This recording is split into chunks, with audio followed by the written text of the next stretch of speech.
சாண்டில்யனின் யவனராணி பாகம் 1 அத்தியாயம் 3 விதியும் மதியும்.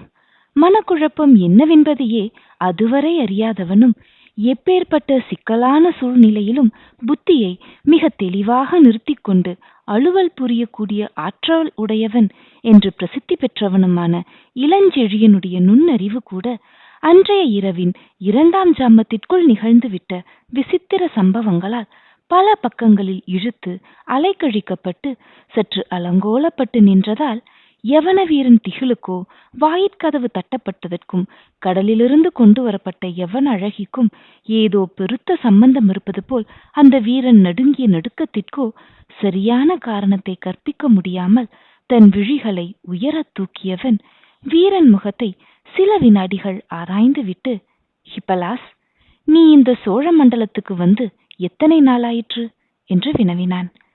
அந்த கேள்விக்கு காரணத்தை புரிந்து கொள்ள முடியாததாலும் புரிந்து கொள்ள இஷ்டப்பட்டாலும் வாயிற்கதவு தட தடவென்று தட்டப்பட்டதால் அப்பொழுதும் மனதில் விளைந்து கொண்டிருந்த கிளி அதற்கு இடம் கொடுக்காததாலும் யவனனான ஹிப்பலாஸ் தன் கண்களை வாயிற்படியிலும் எண்ணங்களை கீழே இருந்து வந்த சத்தங்களிலுமே சிதறவிட்டதால் படைத்தலைவனை ஏறெடுத்து பார்க்காமலேயே 10 வருஷங்களாயின படைத்தலைவரே, ஆனால் தமிழ்நாட்டில் என் வாழ்க்கையை பற்றி ஆராய்ச்சி நடத்த சமயம் இதுவல்ல என்று தோன்றுகிறது என்றான். எதிர்நோக்கியிருக்கும் ஆபத்தை சுட்டிக்காட்டி சற்று ஏளனத்துடனேயே பதில் சொன்ன யவன வீரனின் இதயத்தில் ஓடிய உணர்ச்சிகளை ஓரளவு புரிந்து கொண்ட இளஞ்செழியனும் தன் இதழ்களில் சற்றே இளநகை காட்டி, ஹிப்பலாஸ், மனித மூளையே ஓர் ஆராய்ச்சி எந்திரம், அதை உபயோகப்படுத்துவதுதான் அறிவாளிக்கு அழகு என்று இந்த நாட்டின் ஆன்றோர்கள் சொல்லுவார்கள் என்று பதில் சொன்னான் சற்று குத்தலாக. மனித மூளை ஆராய்ச்சி எந்திரம்தான், அதை உபயோகப்படுத்த வேண்டியதும் அவசியம்தான். ஆனால் அது விதிக்கு உட்பட்டுதான் இயங்குகிறது என்று எங்கள் நாட்டில் சொல்லுவார்கள். ஆகவே சில சமயங்களில் நாம் இஷ்டப்பட்டாலும் அது வேலை செய்ய மறுக்கிறது என்பதும் அனுபவத்தில் நாம் கண்ட உண்மை என்று ஹிப்பலாஸ் சிறிது கோபத்துடனேயே பேசினான்.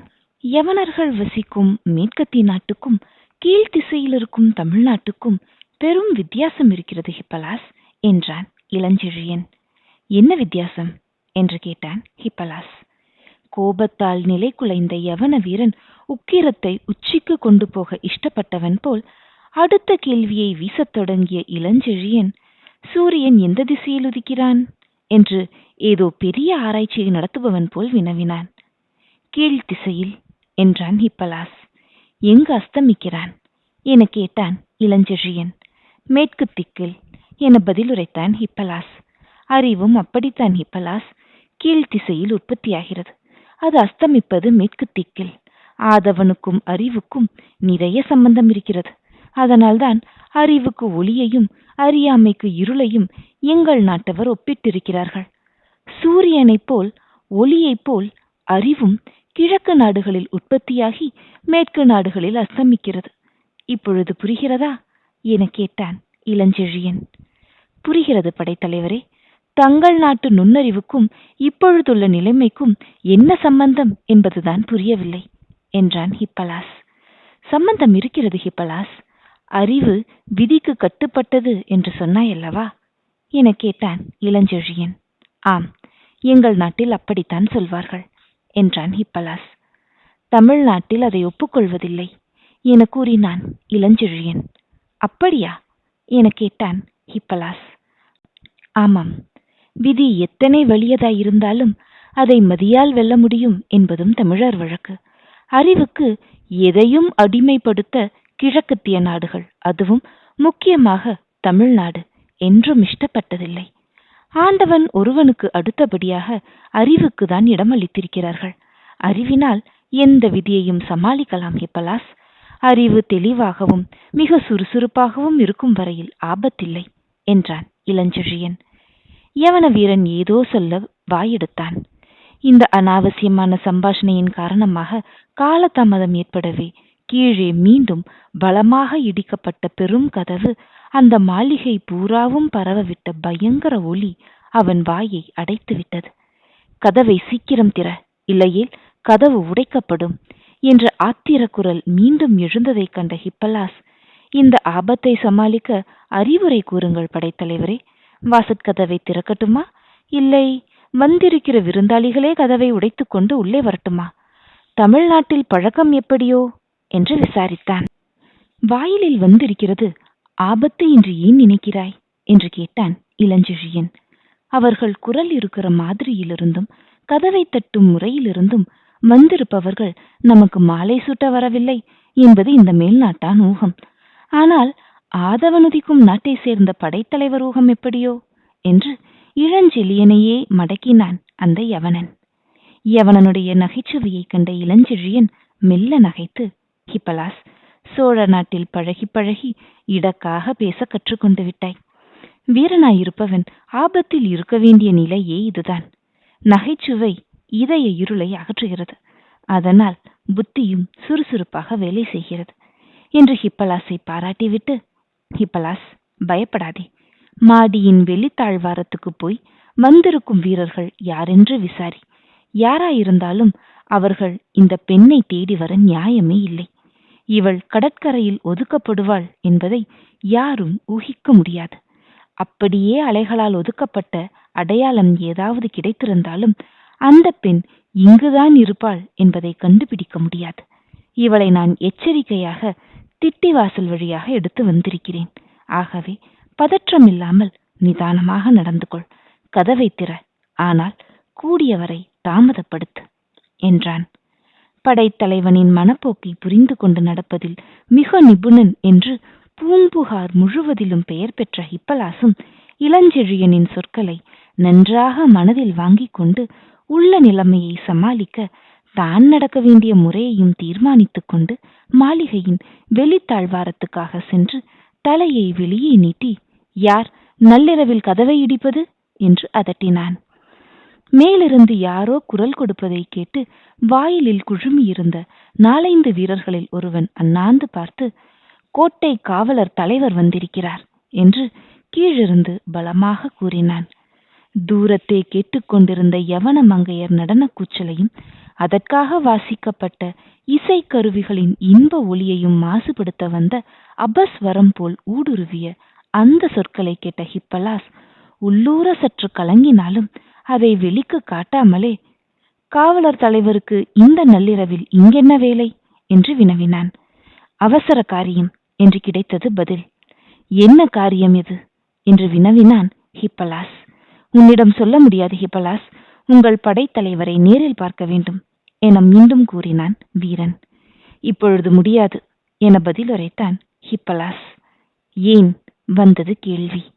படைத்தலைவர் உறங்கிவிட்டார் என கூறினான் ஹிப்பலாஸ். உறங்கினாலும் எழுப்ப வேண்டும்.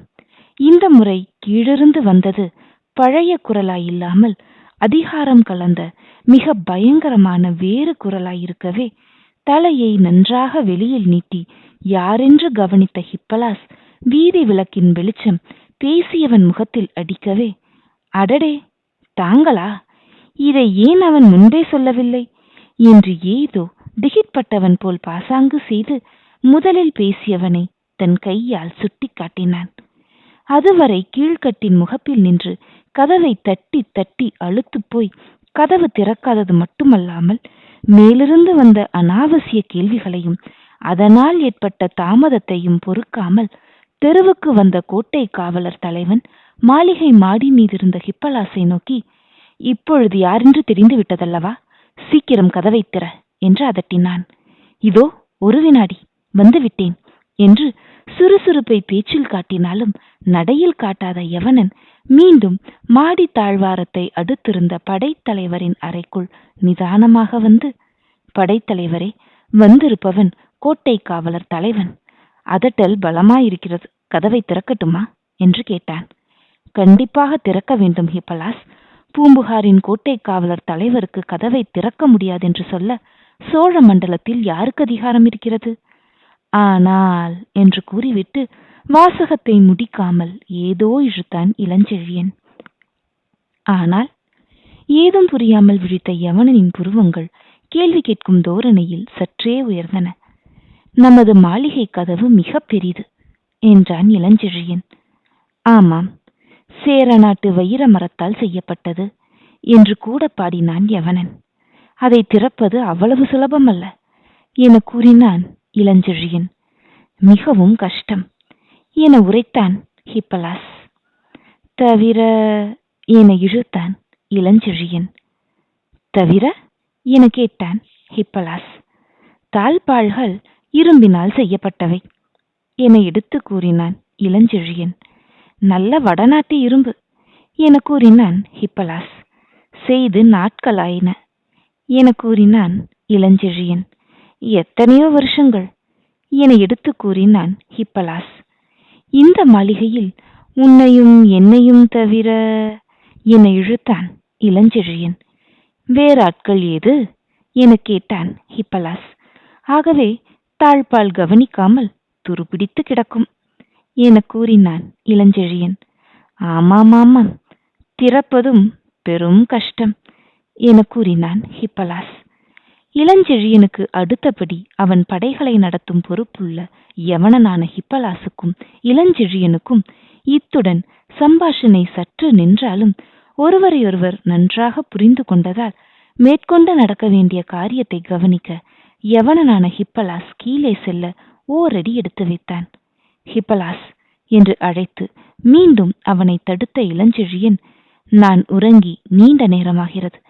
இந்த அறை கதவு தாழிடப்பட்டிருக்கும். ஆகவே திரும்பி வந்து கதவை பலமாக தட்டு என்றும் உத்தரவிட்டான்.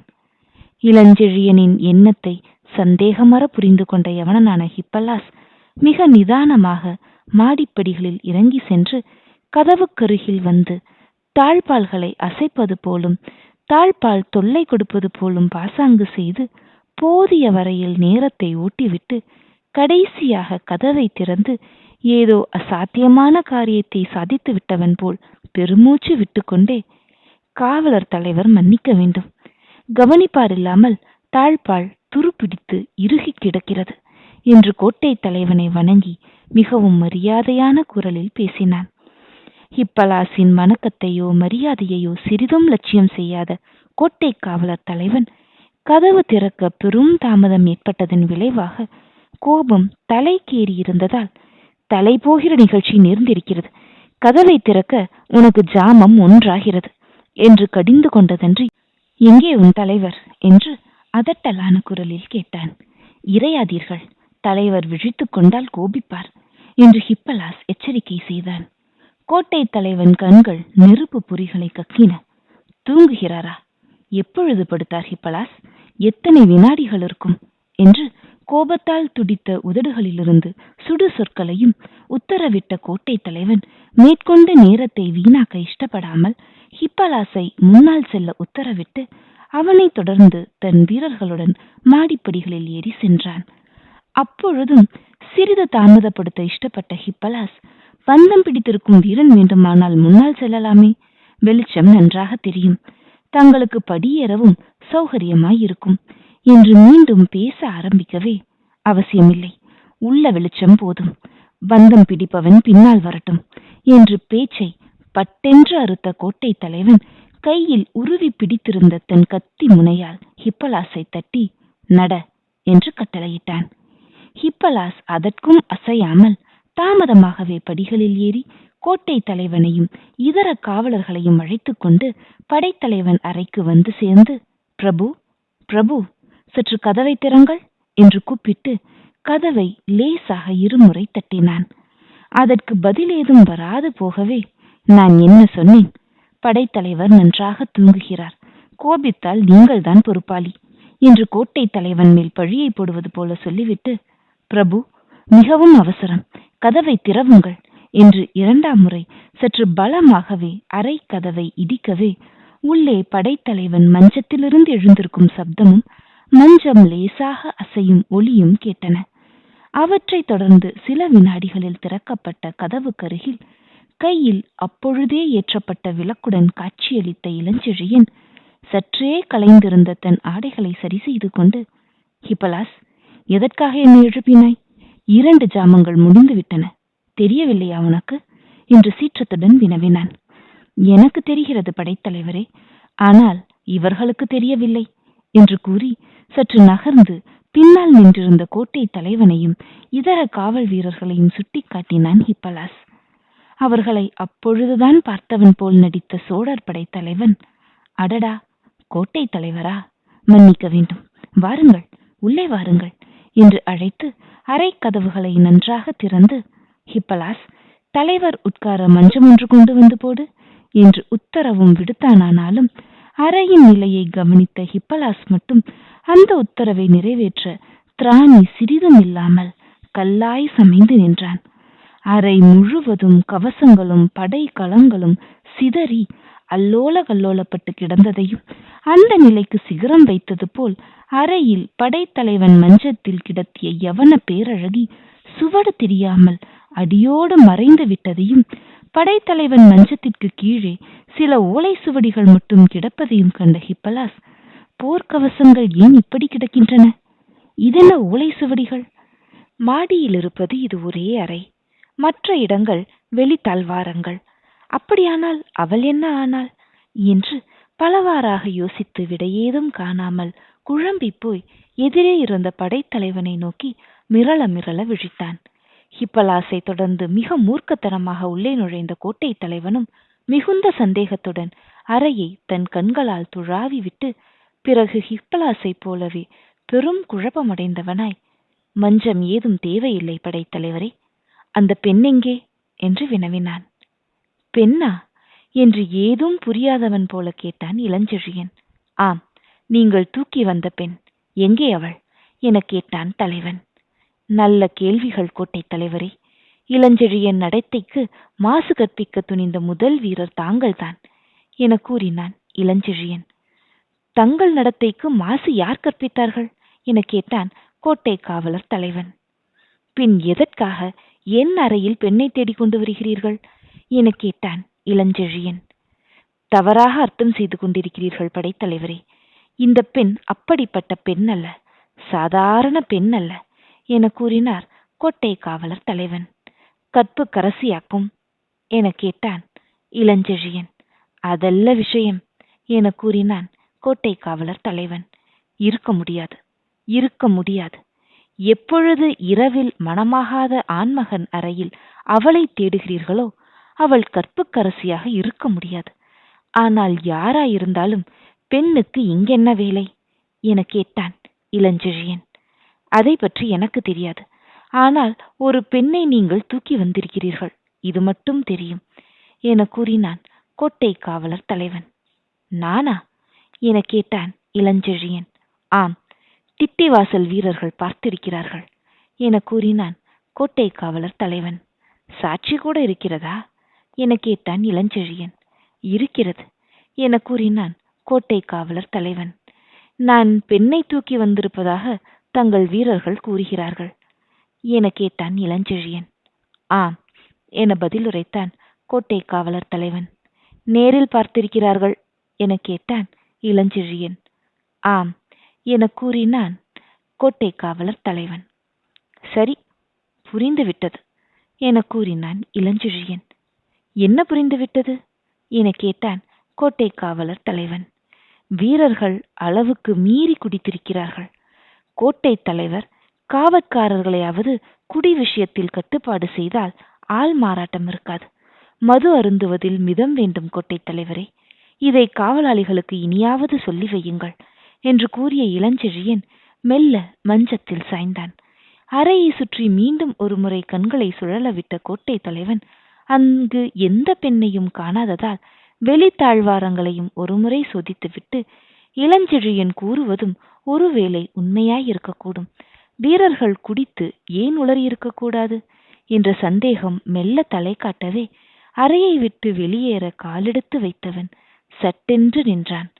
அவன் போக முற்பட்டதைக் கண்டு அமைதி பெருமூச்சு விட்ட ஹிப்பலாசும் கோட்டை தலைவன் கண்கள் சென்ற திக்கை நோக்கியதும் காரியம் மிஞ்சிவிட்டது என்பதையும் குட்டு உடைந்துவிடும் என்பதையும் தெரிந்து கொண்டு நடுங்கினான்.